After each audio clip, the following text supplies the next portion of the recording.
The blue lights of 1,000 worlds blinked across the massive display screen. Each light meant one thing: celebration. Commander Keithvar stood on the bridge of the flagship Dawn's Promise, watching as entire star systems threw victory parties.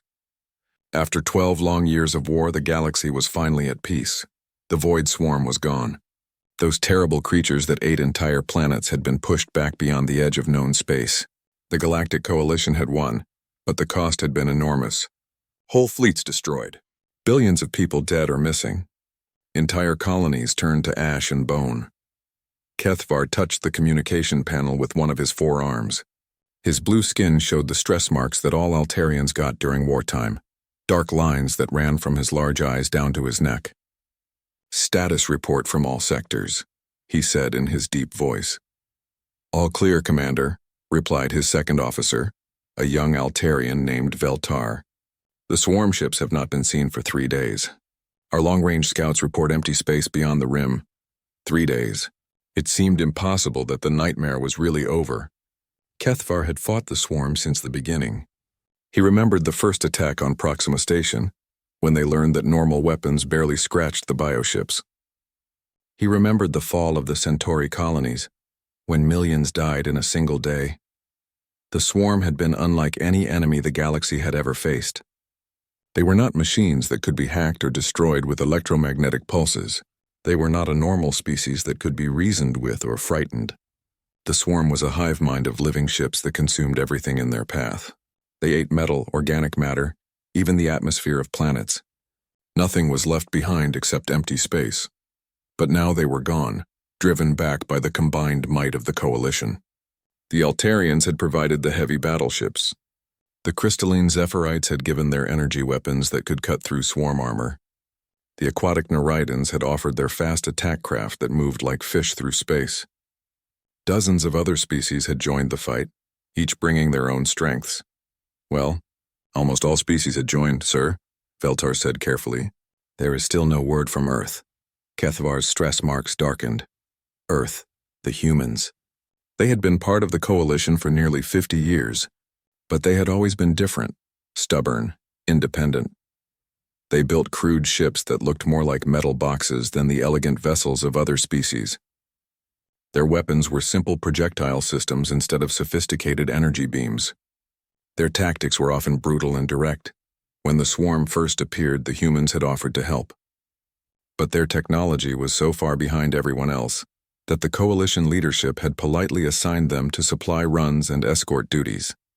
Real fighting was for advanced species with advanced weapons. The last anyone had heard from Earth was 6 months ago. Their outer colonies had been overrun by the swarm, just like many other worlds. The human government had sent one final transmission saying they were going dark to avoid detection. Since then, nothing. Most people assumed the worst. Keithvar pulled up the tactical display showing the final battle 3 days ago. It had taken place near the Vega system, where the Coalition had finally cornered the main swarm fleet. The bioships had fought with desperate fury, but superior numbers and firepower had won the day. The surviving swarm vessels had fled into the deep void beyond the galaxy's edge. It had been a complete victory. The Coalition had lost many ships, but they had broken the swarm's power forever. Or so everyone believed. "Commander," said another voice from behind him. Keithvar turned to see Admiral Zexithera approaching. She was the overall commander of the Coalition forces, a tall Altarian with silver skin that marked her as one of the old noble families. Her stress marks were barely visible. She had learned to control them during decades of military service. "Admiral," Keithvar said, giving the traditional Altarian salute by crossing his forearms over his chest. "I wanted to personally thank you for your service," Zexithera said. "Your ship led the final assault that broke their lines." "I was just doing my duty, Admiral."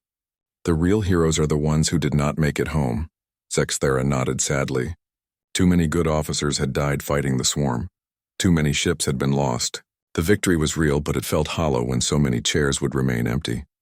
"What are your orders now, Admiral?" Keithvar asked. "The Coalition Council is meeting tomorrow to discuss the future. We need to rebuild. The damaged worlds must be repaired. The refugees must be resettled. And we need to make sure this never happens again. What about the humans? Should we send scouts to check on Earth?" Zexithera was quiet for a moment. The Council will discuss that too. If any humans survived, they will need our help. Their technology was never advanced enough to fight the swarm effectively. Kethavar nodded, but something bothered him about that statement. He had fought alongside human ships in the early days of the war. Their crews had been brave even if their weapons were simple. And there had been something about their tactics that was different from other species. Less elegant maybe, but very practical. He remembered Captain Murphy of the human ship Silent Runner. The man had been assigned to Kethavar's battle group for a supply mission to the outer colonies. Murphy had been quiet and professional, but his eyes had held a hardness that Kethavar had not understood at the time. It was the look of someone who expected the worst and was always prepared for it, but that had been months ago before the humans went silent. If Earth had fallen to the swarm, then Captain Murphy and his crew were probably dead like so many others. The celebration lights continued to blink across the display. Parties on Altair Prime, victory parades on New Zephyr, memorial services on 100 worlds for the fallen. The galaxy was moving on, ready to rebuild and heal. Kethavar touched his communication panel again. Long-range sensors, any sign of swarm activity beyond the rim? Negative, Commander. Space is clear as far as our sensors can reach. Good, maintain watch anyway. We cannot be too careful. As the night cycle began on the ship, most of the crew went to rest. They had earned it after years of constant fighting. But Kethavar remained on the bridge, watching the stars and thinking about the war that had finally ended. He did not know that in the darkness between stars, something was watching back. The warning came at exactly 347 hours, Galactic Standard Time. Dr. Nexila was working the night shift at the Coalition's Deep Space Monitoring Station when her instrument started screaming alerts. The crystalline scientist's body flashed bright orange, the Zephyrite equivalent of panic. Massive gravitational distortions detected, she announced over the station's communication system. Multiple points of origin. This is not normal space traffic. Her supervisor, a tired Narration named Gilesh, swam over to her station through the water-filled corridors that his species preferred. His fish-like body moved gracefully through the liquid as he studied the readings. Probably after effects from the recent battles, Gilesh said with a dismissive wave of his fin hands. The final engagement near Vega was quite intense. Space-time distortions can linger for days. But Nexila was not convinced. She had been studying gravitational patterns for over 30 years. These readings were completely different from anything she had seen before. The distortions were too organized, too purposeful. They looked almost like ships, she whispered. These readings look like massive ships coming out of hyperspace. Gilesh's gills fluttered with annoyance. Impossible. Our long-range sensors would have detected any fleet this large days ago. The swarm is gone, Doctor. The war is over. But even as he spoke, more alerts began sounding across the monitoring station. Similar reports were coming in from observation posts throughout the galaxy, gravitational anomalies appearing near dozens of star systems, all of them showing the same impossible pattern. Admiral Zexithera was pulled from her sleep by the urgent communications. She had been dreaming of her homeworld's crystal gardens, a peaceful place she had not seen in years.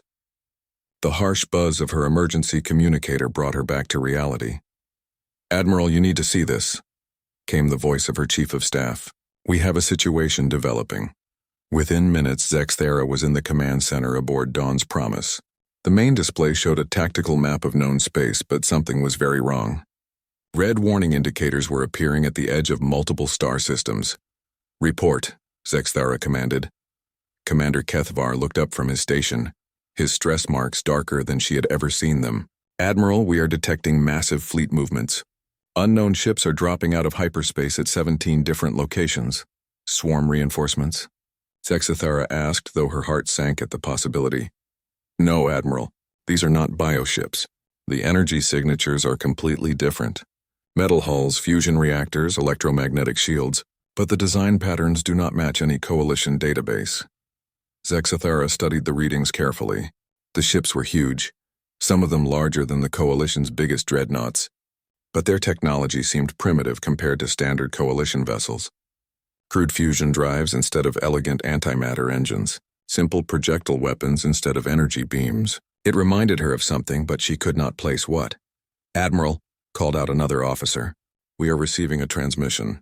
It is coming from the largest unknown vessel, Put it through. The main display changed to show a human face. Zexithara was so surprised that her stress marks flashed bright purple.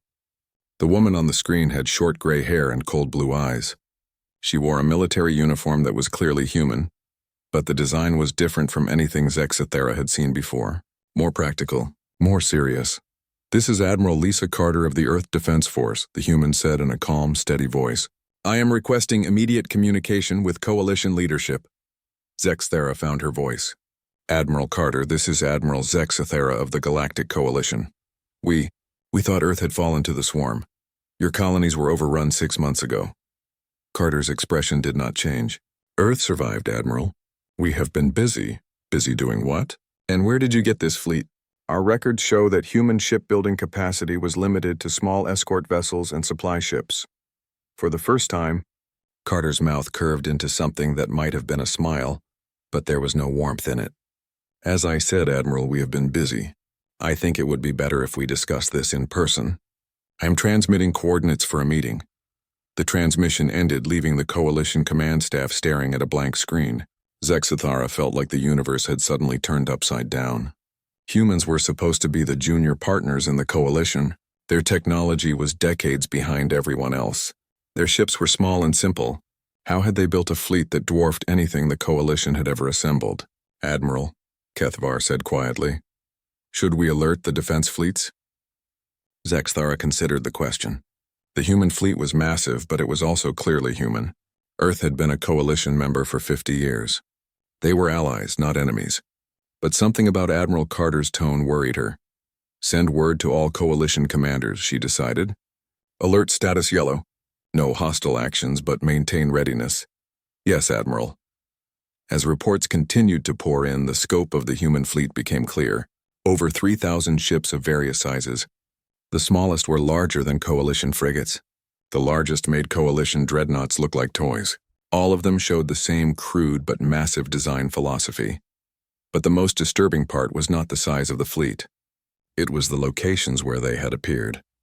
Zexithara pulled up a star chart and marked each position where human ships had been detected.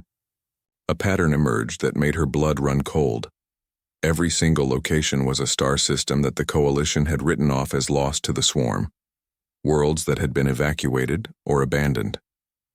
Colonies that had gone silent months ago. Places where the Coalition had assumed everyone was dead. "Kethvar," she said slowly, "pull up the casualty reports from the outer colonies, the ones we lost to the swarm early in their final offensive." Kethvar's 4 hands moved quickly over his console. "Here, Admiral. 17 star systems, total population of approximately 4 billion. All contact lost between 6 and 8 months ago." Zexithara stared at the numbers. 17 systems. The same number where human fleets had just appeared. It could not be a coincidence. "Admiral," another officer called out, "we are receiving additional transmissions from the human fleet. They are broadcasting on all Coalition frequencies. What are they saying?" "It appears to be casualty reports, Admiral. Lists of survivors from the lost colonies. But the numbers are enormous. They are claiming to have evacuated over 3 billion people." The command center fell silent. 3 billion people. People that the Coalition had assumed were dead. People that the Coalition had not even tried to save because the military situation had been too dangerous. Zexithara felt a sick feeling growing in her stomach. If the humans were telling the truth, then while the Coalition had been falling back to defensible positions, Earth had been conducting the largest rescue operation in galactic history. While Coalition forces had been preserving their strength for the final battle, human ships had been diving into swarm-infested space to save lives. "Prepare my personal transport," she ordered. "I will meet with Admiral Carter personally." "Admiral, is that wise? We know nothing about this fleet or their intentions."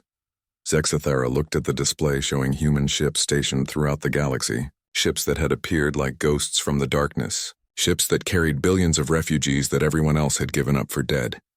"I think, Commander, that we are about to learn just how much we do not know about our human allies." The meeting took place aboard the human flagship Retribution, in what used to be neutral space near the Vega system. Admiral Zexithara had seen many ships in her long career, but nothing had prepared her for the massive vessel that now filled her view screen. The Retribution was 3 times longer than Dawn's Promise and built like a fortress. Its hull was thick metal covered in weapon systems that Zexithara did not recognize. The docking bay alone was larger than most Coalition cruisers. As her shuttle landed, Zexithara noticed hundreds of smaller ships lined up in perfect rows. Fighter craft, she realized, but bigger and more heavily armed than anything in the Coalition fleet. Human soldiers in black uniforms stood at attention as she walked down the ramp. Their faces were hard and serious. Nothing like the friendly humans she remembered from diplomatic meetings. Admiral Carter was waiting in a conference room that looked more like a military bunker than a diplomatic meeting space. The walls were covered with tactical displays showing star charts and fleet positions. Carter stood as Zexithara entered, but her greeting was formal and cold. "Admiral Zexithara, thank you for coming, Admiral Carter. I must admit, your fleet comes as quite a surprise. The Coalition believed Earth had fallen to the swarm." Carter gestured to a chair across from a large table. "Please sit. We have much to discuss." As they settled into their seats, Zexithara noticed other humans in the room. A woman with captain's stripes who wore the patches of the Earth Defense Force Intelligence Division, a man in an admiral's uniform whose name tag read Harrison, another woman in a white coat who appeared to be a scientist. "Let me start with a question, Admiral Zexithara," Carter said. "When did the Coalition last attempt to contact Earth?" The question caught Zexithara off guard. We sent several messages after your outer colonies went silent. There was no response. That is not what I asked. When did the Coalition last attempt to contact Earth about military cooperation?" Zexithara felt her stress marks beginning to darken. "Admiral, I am not sure what you are implying." Carter touched a control panel on the table. The room's main display lit up with what appeared to be official Coalition communications records. Zexithara recognized the format. These were real military documents. 14 months ago, Carter continued, Earth offered to provide 50 battle groups to assist in the war against the swarm. Admiral Volketh of the Coalition Military Command sent this response. The display showed a formal message. Zexithara read it with growing discomfort. The Coalition had thanked Earth for the offer, but suggested that human forces would be better utilized in support roles due to technological limitations and tactical inexperience. 12 months ago, Carter said, bringing up another document, Earth's scientific division offered to share research about swarm biology and behavior patterns. Dr. Whelan of the Coalition Science Council responded that human research methods were primitive and unlikely to provide useful data. More documents appeared on the screen. Each one showed the Coalition politely but firmly dismissing human offers to help with the real fighting.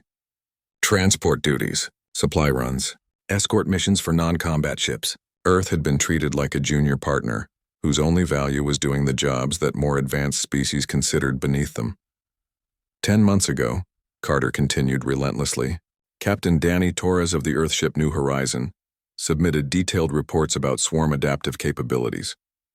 His warnings that the enemy was learning from each battle were dismissed as speculation by Coalition tactical analysis. Admiral Harrison spoke for the first time. His voice was gravelly and tired. We stopped offering help after that. Seemed clear that the Coalition had everything under control. Zexithara felt sick. She remembered those reports now. Earth's warnings had been filed away and forgotten, while Coalition strategists focused on their own superior technology and tactics.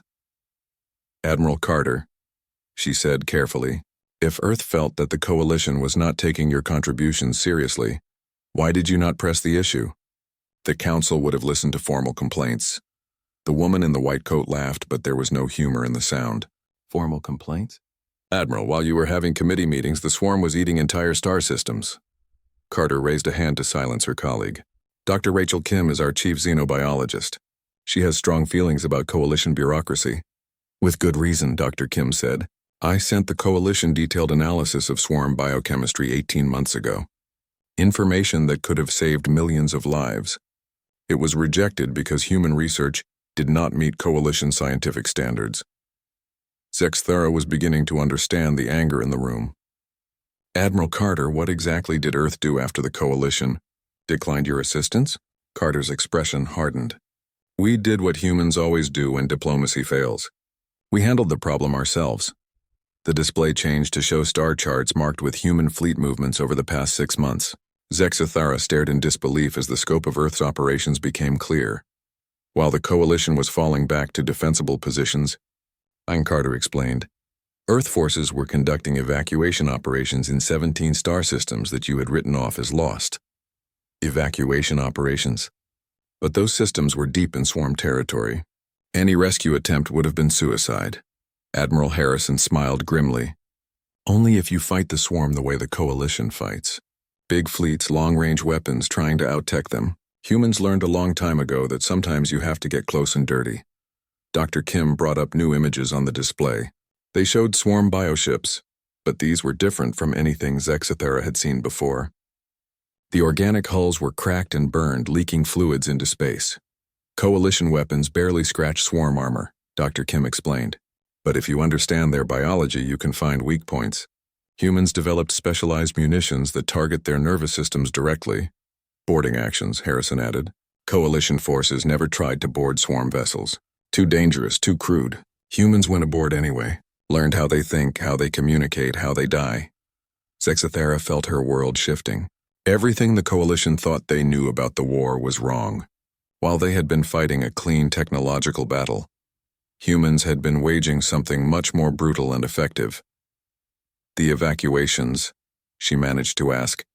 How many people did you save? 3.7 billion, Carter replied. Plus approximately 40 million coalition military personnel who were cut off when their positions were overrun. The number hit Zexathara like a physical blow. Nearly 4 billion people. People that the coalition had abandoned as lost. People that Earth had risked everything to save while the galaxy's advanced species had been protecting their precious fleets. Where are they now? Zexathara asked. Safe, Carter said simply. Hidden in systems that the swarm cannot find. Protected by weapons that the swarm cannot adapt to. Fed by resources that Earth has been stockpiling for exactly this situation. The room fell silent.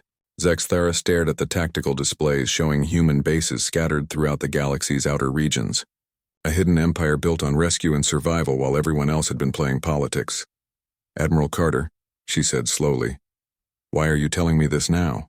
The war is over. The swarm has been defeated. Carter and Harrison exchanged a look. Dr. Kim pulled up one final image on the display. It showed deep space sensor readings from beyond the galactic rim. Admiral Zexathara, Carter said quietly, the war is not over. It has not even really begun yet.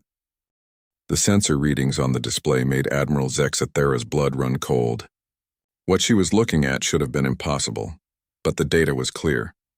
Beyond the galactic rim, where empty space should stretch for millions of light years, something massive was moving. These readings cannot be accurate, she said, hoping her voice sounded more confident than she felt. Dr. Kim manipulated the display controls, zooming in on specific sections of data. I wish they were not, but we have been tracking this activity for 8 months. The swarm did not retreat because you defeated them, Admiral. They retreated because they had what they came for. What do you mean? Captain Alex Jordan stepped forward. Zexathara had not noticed him before. He seemed like the kind of human who was good at not being noticed. His uniform was plain black with no decorations except a small patch, showing a skull surrounded by stars. The swarm fights differently than any enemy the galaxy has faced before, Jordan explained. They do not just conquer territory or destroy enemies. They learn. Every battle teaches them something new. Every weapon used against them becomes data for their adaptation programs. Admiral Carter touched the display controls. New images appeared showing the aftermath of coalition battles with the swarm. Ship debris floating in space, wreckage of both coalition and swarm vessels drifting together. For 12 years, the coalition fought the swarm with your best technology, Carter said. Energy weapons, antimatter drives, quantum shields, nano-armor. Every time you used these weapons, the swarm was studying them, learning how they work, figuring out how to counter them. The display changed to show new images, swarm bioships that looked different from the ones Zexathara remembered fighting. These vessels had strange growths on their hulls that looked almost like coalition weapon systems, but made of organic material. They have been rebuilding, Dr. Kim said, not just repairing damage or replacing losses. They have been creating new ship designs that incorporate everything they learned from fighting the coalition. Bioships with organic versions of your energy shields, living armor that adapts to quantum weapons, neural networks that can jam your communications. Zexathara felt sick. How do you know all this? Captain Jordan smiled, but there was no warmth in it. Because we have been watching them, Admiral.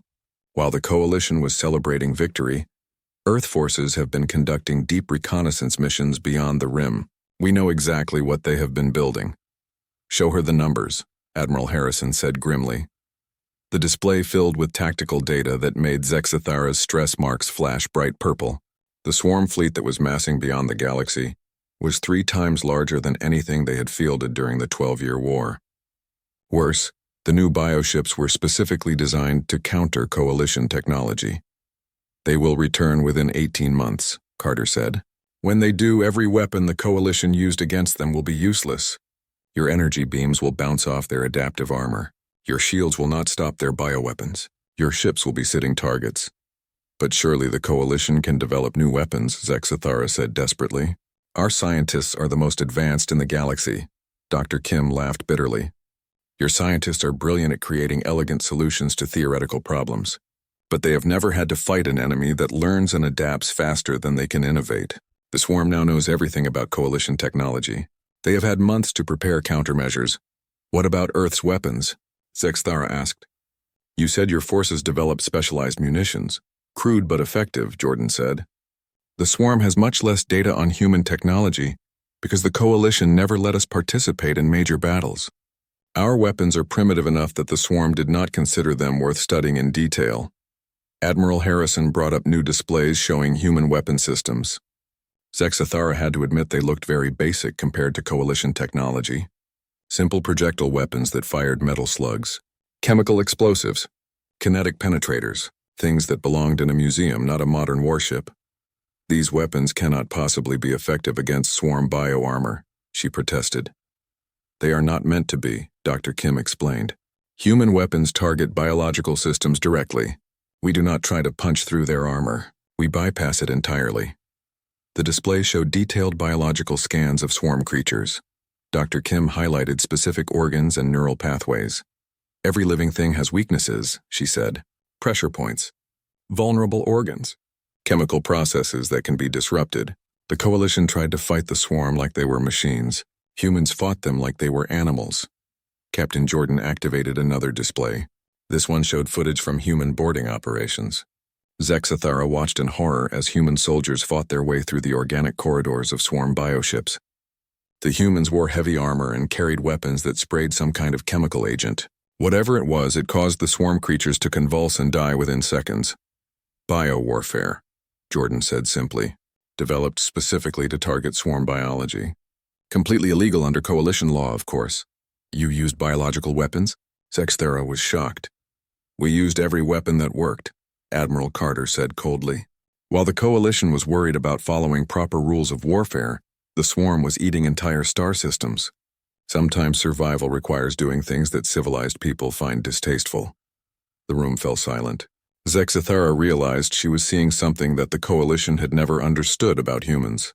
They were not just technologically primitive, they were willing to fight in ways that other species would never consider. Brutal, direct, effective. What do you want from the Coalition? She asked finally. Carter leaned forward. Complete military authority.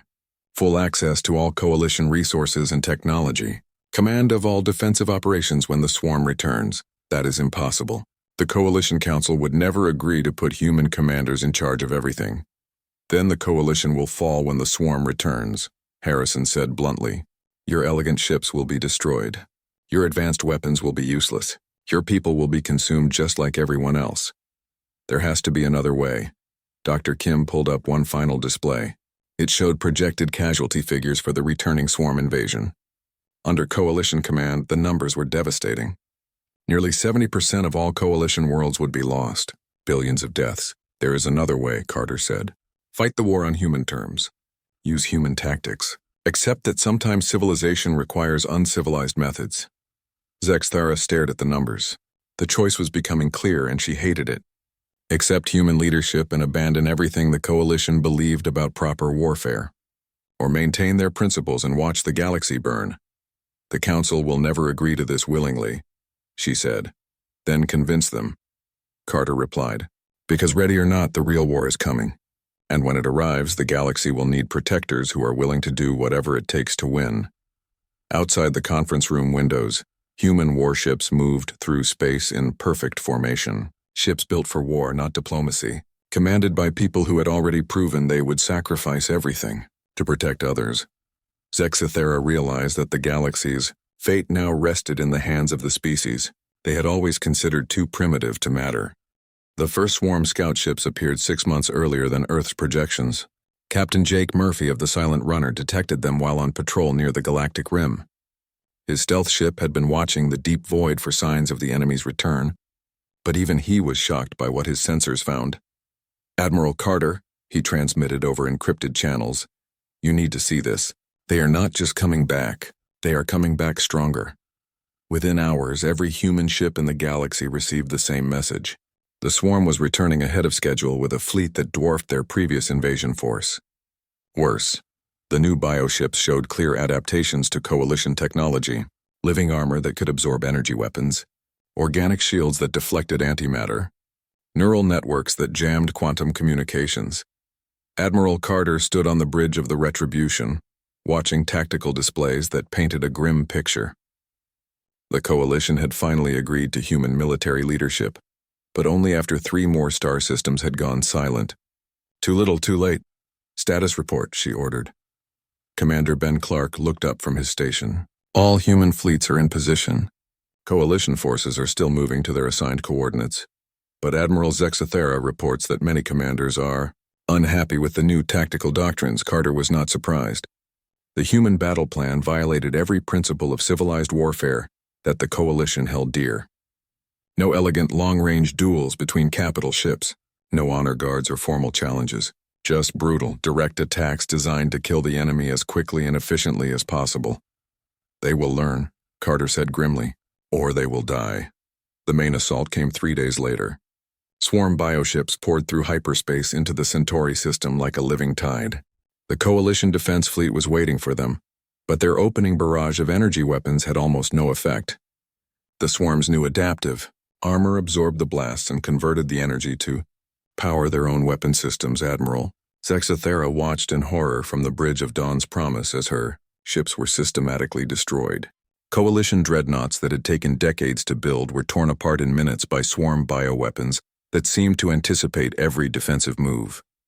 "All ships, fall back to secondary positions," she ordered, but it was too late. The swarm had learned too much from previous battles. They knew exactly how Coalition ships moved, how they fought, how they thought. Then the human fleet arrived.